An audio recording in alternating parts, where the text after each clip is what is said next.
You did a great job, but you were too pretty. What is going on, ladies and gentlemen? Welcome to Resident Horror.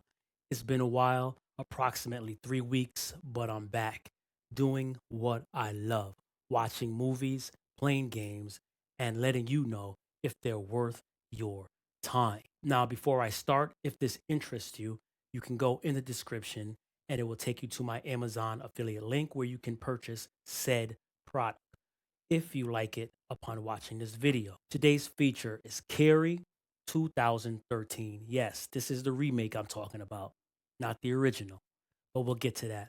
This is rated R. It has a runtime of approximately 100 minutes.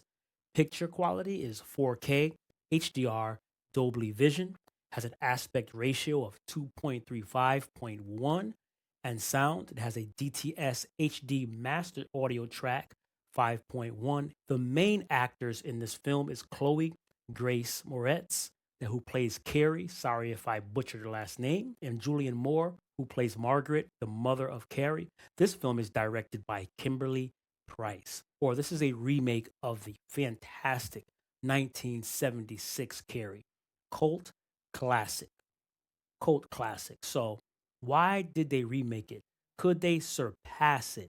And in my opinion, this movie right here is how remakes should be done. If you're going to do a remake, especially of a classic movie, you have to do it right. And this checks almost all of the boxes. So let's find out. So this film is about a woman, Margaret, who has a child, Carrie, in a particular situation that she deems is unholy. She didn't wait till she was married or whatever to sanctify this child or this union because she deems that is the way and it makes this holy. And so this child is a devil to her, a something that should not have been. And she actually wanted to delete this child at birth, but she chose not to out of love for the child, even though her religious convictions convicted her and programmed her that this is a terrible child. Uh, and also, this child also has some sort of telekinesis powers in which this mother knows about. So it seems like this sort of thing runs in the bloodline, and she's trying to shield her daughter from it, keep her from the world, and possibly also keep her child from damaging others and also damaging herself. So, and based on those religious beliefs, she's an outcast at school. She's different. She doesn't know much about her sexuality, her femininity. She's kind of socially awkward. So that makes her life hard going to school. So she's bullied at school and she's made fun of, and she has her period at school and she didn't know what it was, and she cried and she bawled bloody murder, bloody murder. Oh my gosh, what's going on? You would think that somebody shot her, but it was just her period and the girls made fun of her. And this is where the film kind of rolls downhill, and the snowball gets bigger and bigger and bigger until the climactic wonderful end as she puts an end to the bullies. And I just thought it was fantastic. Now, I saw this film, I saw the original, and I loved it. And seeing this, I love this film even more. It takes everything from the original and amplifies it greatly. Every single thing is better about this remake. Wow, that's big. I think I'm going to get stones thrown at me by you guys for saying that, but you have to put some respect on the 2013 Carrie remake. They made an all around better film. Now, not throwing dirt on the original, we got to give that some props. That's the foundation. That film is fantastic. I can watch the original just as much as I can watch the remake over and over again. But I just think, in my opinion, that this was better in every facet except one is the actor. So my favorite scene in this remake is the scene in the at the prom dance when she takes the electric cords with the telekinesis ability and she's just whipping people with the cord. I absolutely I loved it. I'm sorry, I loved it. It was awesome, and that was actually my standout um, scene and I love that scene. I don't know what it is about that scene, but I really like that scene.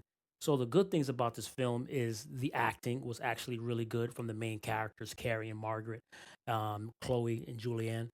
Um, she showed a lot of power in this film. Was on display. Her telekinesis was on full display. I like the supporting cast with the characters bullying her as well. They played their role just like the original. The mother, Julian, did not let us down. She did a good job with the fanatical religious person impersonation or acting as one of those type of people who take things a little bit too far and go over the hill with it. Or they made it. They might be right in some cases, but there's a way to do it and not to be so fanatical about it. But some people have passion about things that they believe in. So, it is what it is. And also, Chloe did a good job with Carrie. Now, coming into that to the bad is Carrie, is Chloe. I think that Chloe was not the right fit for this role. I love you, Chloe. Chloe, you did a great job, but you were too pretty. You're too pretty for the role, straight up. You don't come off as someone being believable that you're being bullied. You look like one of the in type girls, the in crowd, and now you're trying to act like you're not one of them. Whereas in the original, the other female in the original looked awkward the whole film. She looked awkward. She acted awkward. Everything about her was awkward, and it was very believable with her. So this little change, if we could have put that girl in this film, this would have been the ultimate perfect remake. But it still is better than the original, in my opinion. Let me know in the comments if you don't think so. Let me know in the comments if you don't think so. But I really do think that this is superior to the original film. And that's pretty much the only bads that I have here. Oh, I have one more here that I wrote down in my notes. They could have took more time to tell Julian or Margaret's role, her mother. I think she has a backstory that deserves to be told in this film, and neither film really told that story. They hint at it, about her hooking up with somebody being on her knees and this gentleman took her. Who is this gentleman? Who took her? Is this some sort of entity? What impregnated her to give her this type of power and this this type of dread that she has? I want to know her backstory, but no film really explores that. If they ever do another Carrie, I would love for them to explore the backstory of the mother before going into the actual Carrie story with the high school dance and all of that. So as you can see, compared to the original, I love the remake a lot more. But still, check out the 1976 film. Now, going to the picture quality, this picture quality is A plus, A1. The colors pop, good contrast, very clean. I had no problem with the picture. Now, moving into the sound, I was happy because I wasn't looking forward or wasn't anticipating something that was going to blow my socks off because this is a remake from 2013, but DTS HD tracks, there's something about DTS that just brings things to life, that brings the audio experience to life when you are listening to this. Now this is a 5.1, and I'm telling you, everything pops, especially the LFE channel goes to work in this. It's absolutely fantastic. I liked it. Really good. Now, the sound was played through a Nakamichi Dragon, and I watched the movie for picture on a Sony Z9D. So, my final thoughts. I love the film.